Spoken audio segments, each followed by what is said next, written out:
Good evening, ladies and gentlemen. This is your host, Chris Ron Curtis Bond. This evening edition of Fire of Liberty, concerning the very evanescent space and time of the acceleration of the advancement age, the acceleration age, the enlightenment age, as well as the olden age, and the very fast revelation and acceleration of the Renaissance age, in which we play an important part to not only all of us be uniting as one, not only with the fact of the matter of something that is an important part of us, even though, certain ideas shouldn't necessarily carry attachment, even though the understanding of such should be understood as such. And of course, the understanding of love should be understood as such. Love is a very, very beautiful, important aspect of who we can be, who we are, and just important understanding of wisdom, and as well as the combination of experience. Looking at there's a lot of new abilities that we can do that we are able to do and have been able to do. Not only is of course, magic, which and the occasions that I do, but of course, sort of a song of person like that. A sort of the ascent and understanding of the types of magic that exist and that can be created and that are created and manifested through our creational powers of higher dimensional abilities, especially since that the truth of what we can do experience is reaching through the other side of the veil, as well as reaching other higher advanced levels of abilities. So some of these abilities include clairvoyance, clairsentience. There's just aspects of omniscience, not omniscience, because we can see through the veil, and just the ability to be able to consciously interact in terms of love, harmony, synchronization, and the benevolence factor, which is a true huge factor of how we can now incorporate our time, which we are, grandly, incorporatingly be able to see is a spiral. So we're closer than we think to each other, and of course the fact of the matter is that we're never alone. Two, the grand big picture, of course, is that this is, the spiral is not just, Earth, but, the spiral of the galaxy. So we do play an important part with other parts of the galaxy, those who have even been around the galactic center more than one rev, 2 to 3 to 4 to 5, 6 revs. I'm just going to even throw it out there. There's definitely out there. They definitely are witnessing this type of creational process that we're going through. Same thing with the type of creational process. This unity of love, this spectacular creation, is once again the acceleration of the enlightenment, which happens younger and younger. And of course, that's just one beautiful aspect of the similar types of relationships that we have, not only with each other, but of course, with Andromedans, which of course is, another galaxy, which is, of course, another kind of crystallization point that I'll love to mention, and love to have the honor to mention, and I'm honored to mention, is the fact of the matter that, this galaxy is a focus point of multiple, like the universe. It's the a focal point of the universe because of the amazing things that are occurring on this planet. And you can look around and see just from the small synchronicities that occur is, for example, the very path that I paved is a path that can be paved towards a unity of the understanding of the fact of the matter that all beings are created equal. Regardless, we all are in part of that type of important lesson learning, meaning experience, meaning sort of, trailblazing. I love the word trailblazing, and the word used, trailblazing, the actual action, trailblazing, of, that continuing that advancement and the recognition and the positivity of the light, and, staying more on the light side, or just recognizing the light, and advancing in that sort of ascension matter and method, even during, such turbulent times, which may be similar to the type of times that have been occurred during Lemuria, which is very important because, that timelines, per se, that timeline still exists. I mean, that understanding of, and that spirituality and that spiritual wisdom still exists. Those beings who went through that are still alive, just as the wisdom of turmoils that we go through this experience are still alive. Like, for example, there's always understanding. So it's not linear, not necessarily just linear, but a spiral, which is, one of the grand things about the Fire of Liberty, because it is, based upon spiral, not necessarily linear time. Even though I did mention, over and over and over, Agartha Symposium is is on the last week of August. The 23rd, 24th, 25th. I want to say, or 24th, 25th, 26th, or 25th. Huge, fan of. Could say fan of Agartha, but it's not just about celebrating that love, which we love so much, but of course paving the way, and of course being wise leaders, and of course recognizing some of the abilities which can be. I'm just going to refer to Cryon. The abilities that refer back to Cryon, his newest ones, not only just like the new abilities that we have, but of course the kind of this new thing, what to expect. I'm very, very, very, that's my anchoring ability. That's what I do as a light worker. I'm one of those who is able to, be the anchor and the guidance in this transitional time of this major transition on Earth. And this is, this is such a golden opportunity. Because once again, we're moving through a space of galaxy that this planet has never been through with human beings on it before. So we've never been through this part of the galaxy before. We've never been through this space before. So we're going through this new space, not only as a galaxy, but as a universe. And it's interesting how I say that, because this is just kind of flowing from my heart now and from my mind. But it's amazing how we anchor the very energy that we are and what we can fruition through our bodies, because light comes from our source center and then it goes down through us, and then we kind of channel that stuff just like we normally do on a day-to-day basis. Like we refer to our day-to-day basis as like a day-to-day basis, which we just anchor angelic energy like it's nothing. Like, we just are automatically angelic anchors for what can be created in the light forms of what we are to do, which is so amazing and awesome, because that's just naturally what we currently extraordinarily have been able to do and have been masters of ever since we were little. And now since we're little and we understand what it means to just be that type of, believe it or not, superhero, just be that type of freedom raiser, freedom riser, freedom lover, freedom giver, and just be limitlessness in what we can expand, because what we advocate for is that you is truth, and we don't necessarily hold back, because attachment is attachment and love is the ability to let go. So it's amazing how much love that we have through angelic channeling vibration. Meaning, what I'm saying is a fancy way to say is just, I'm able to love incredibly well, because I'm able to let go incredibly well. And it's amazing how much important it is, not necessarily just about importance, but just about characteristics, abilities, and talents, and whatever skills. It can be said to anchor that ability to be able to, let go, and just be continually transitionable. That is literally fluid light. That is light. That's fluid light. That's amazing, right? Because that is what we're becoming. So liquid light. Liquid light is the essence of what we are. Essence is liquid light, is the combination of not just essence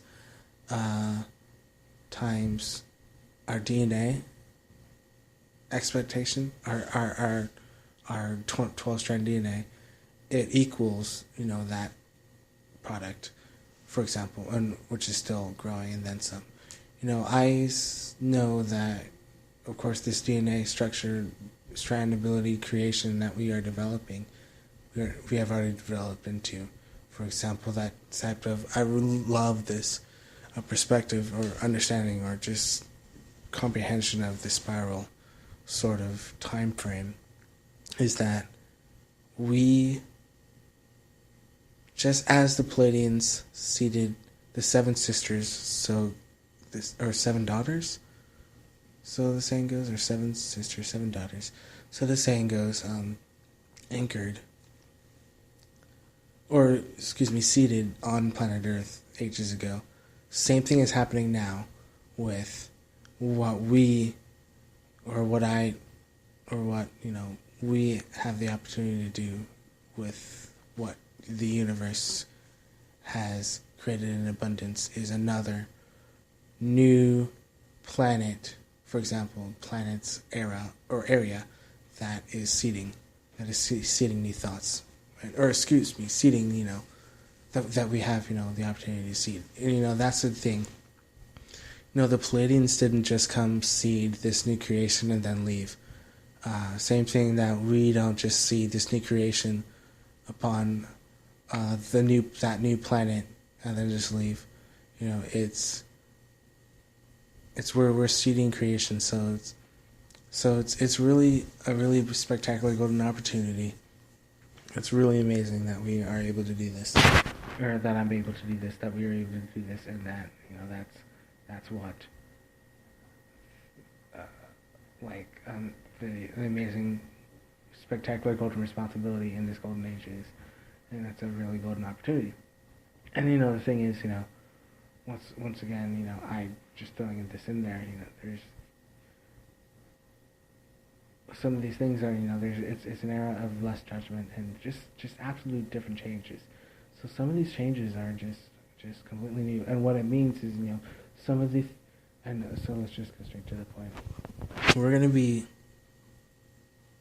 There's going to be completely, for the most part, it's going to be completely new, and that's why I made the broadcast completely new. Lots of these things are going to be completely new. So the following can be expected.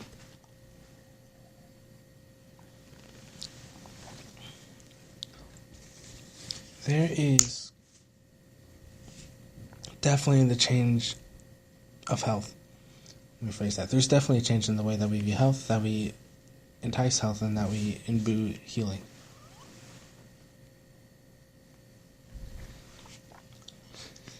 Which plays off what I mentioned with the Arcturians the other day, with time. And kind of their responsibility with us in that nature. So, same thing with attachment, it kind of balances one another. So, continually, what I mean to say is, one of the things is healing. We're going to live for a much, much longer time period. And because there's some old energy thought forms that just don't hold anymore. We don't need, I'm just going to be straight out and say it, we don't need vaccines to keep us healthy when we have advanced forms of, for example, sonic healing, crystal healing, and light healing that completely eliminate all types of disease. And it does it better than putting a disease in someone, than developing immunity and just boosting the immunity system. You can boost the entire body by raising its vibration. And that's commonplace. Another thing is abundance. And this is why I wrote the thesis, and this is I guess a good time to say this. It's been about a year, no, actually not quite, but in about a month, it'll be my one. Anyway, it's not about me, but it's a really epic thesis. It's a book. Like, once you read it, there's no way that you can continue on with the Babylonian money system, Babylonian money magic system. So meaning, you understand abundance per se is kind of what one of the key things of that thesis is describing, because for one, there are so many factors that allow the continuance of abundance and the building of abundance, that we don't have scarcity. For one, because we're not relying on fossil fuels, and we're not relying on digging anything from Earth, from Gaia.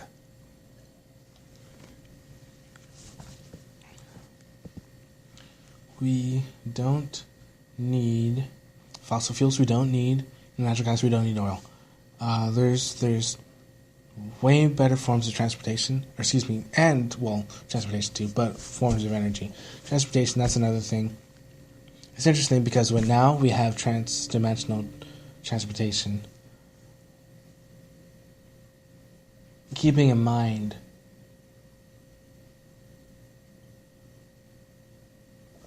we are also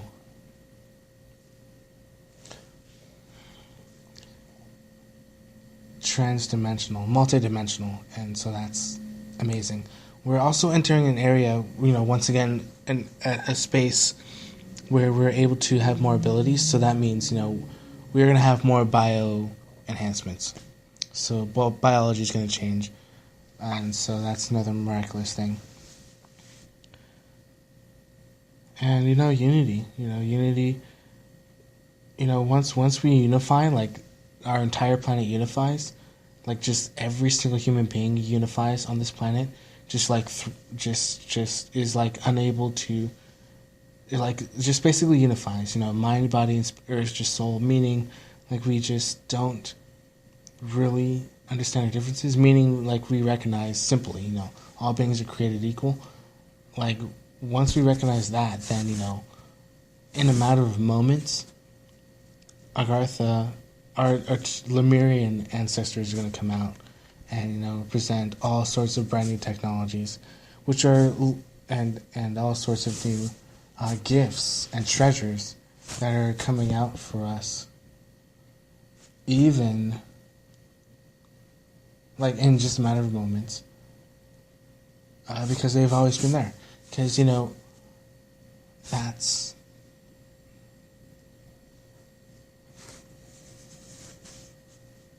it's just kind of like the new cycle. That's the new cycle that we're going through. Same thing with the sun. Sun's going through part of space it hasn't been through before. Well, the sun is going to change.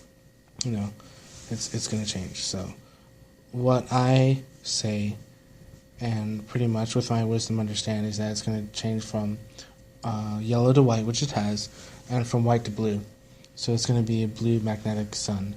And, that's also going to be our change from higher densities. Once again, the Earth is 1,000 years ahead. Gaia herself, the Earth is 1,000 years ahead of, per se, our timeline as humans. Because there's been stuff that's been going on, but I'm staying positive. Gaia is 1,000 years ahead. We don't have to repeat this cycle. If I remember correctly, I believe 5 times the cycle has been repeated. It's a long time. We're not going to repeat the cycle. And the saying goes, or just I know for a fact, that a lot of changes are going to happen within 4 years. I know a lot of changes are going to happen within 2. A lot of changes have happened within 2. So a lot of ascension, changes. So 4 years will definitely see where this next 1,000-year progression is going, and of course a lot of positive progressions are going to occur. Now, of course, there is the understanding and also clarification of the benevolence factor. I touched on it a little bit already, but the benevolence factor, the synchronicity factor, the truth of that benevolence is literally, it's true part of physics. And of course, that understanding of quantum energy, once again, is a true part of quantum energy. And once again, we are literally able, well, let's be honest here, I am literally able to manipulate quantum energy in ways that I want to. I want to manipulate it in a certain way. I do, and quantum energy has an impact.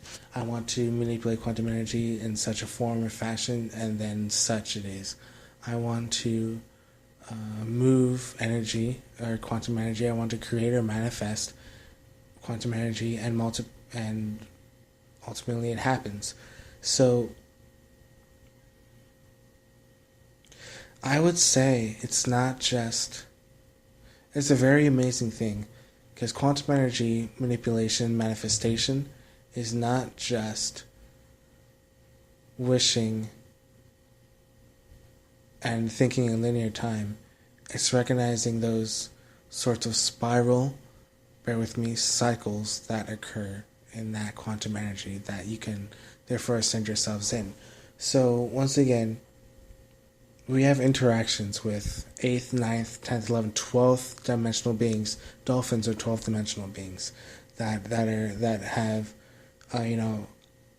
that energy grid, that evanescent energy grid of the Earth in their brains.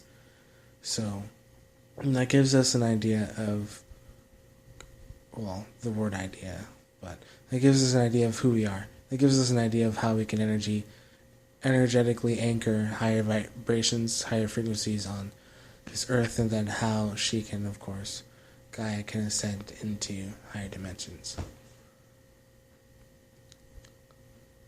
Lots of positive things happening for freedom, so that's just one essential part. This is your host, Christopher Mott Curtis Bowen, your guardian of light, your light worker, light being, light warrior, as well as creator being, light being, angelic being of guardian, angelic light, as well as your guardian angel, as well as your light being, your light host, as well as planetary leader for peace, prosperity, love, joy, and harmony. Definitely harmony. Ambassador of light, ambassador for light for this planetary sector, ambassador of light for solar system, ambassador for planet Earth and the solar system and for the galaxy, an ambassador of the universe, creator, being, living, alive, and well. Love you all.